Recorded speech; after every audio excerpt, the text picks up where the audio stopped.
มีแต่ผู้แยบผู้งามมีแต่ผู้ตุ๋ยผู้ปีเม็ดมีแต่ผู้หังผู้มีเม็ดอีน่ะแม่นี่สู่ที่ไปก็แล้วที่วันกันไปก็แล้วใครโอ้ยมาจะบาดหมันเมืองยืนบาดทางเมืองมีคุณแล้วมาสอบบอลอยู่บอลกินเอาแม่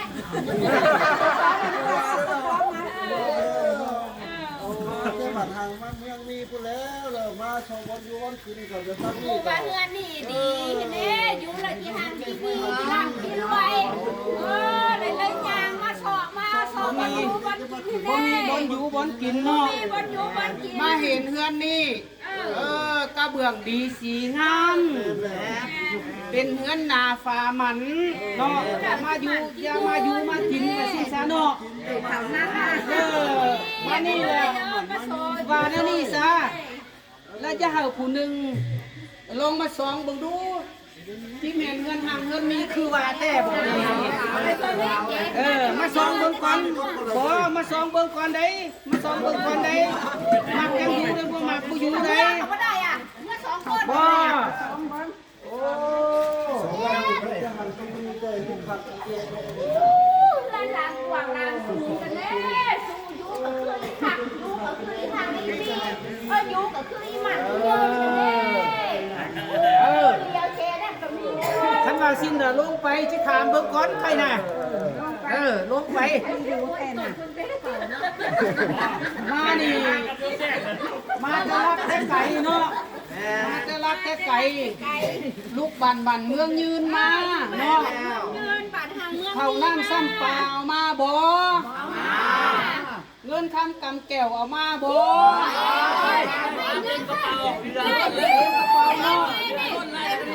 เสื้อนอนหมอนมุ้งเอามาบ่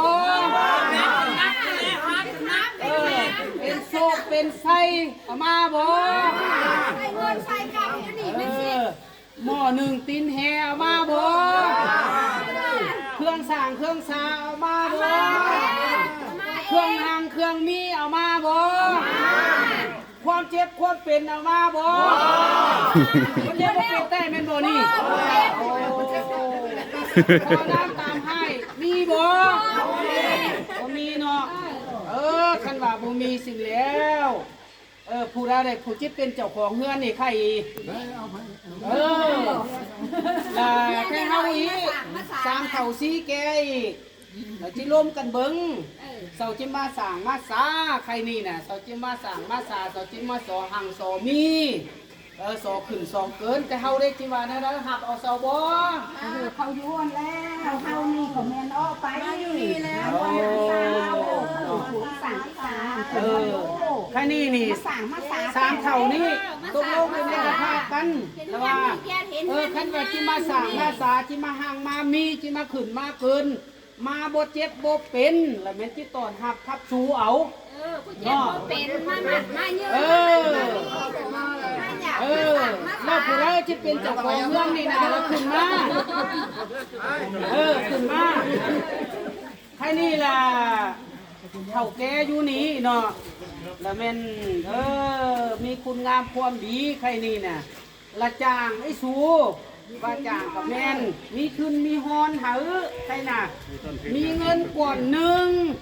มีดอกไม้มีทูบมีเทียนเนี่ยหาไอ้สูขึ้นไอ้เศร้าเกินหาไปสร้างไปสาไอ้สูยะเอคนนี้แหละเป็นหาวตืมเนออันนี้มีตัวนี้หาไอ้สูเป็นต้นทื่นต้นฮอนไก่เงินอันนี้แล้วแล้วมันหาไอ้สูหังดีมีเนื้อหน้าอยู่สร้างเฮือนเขามีรถสีมังอยู่สร้างเฮือนเขามีรถสีปอนหัวนอนเขามีเจืองก้าหน้าเฮือนเขามีเจืองขายคนตั้งหลายทำเงินมาซื้อ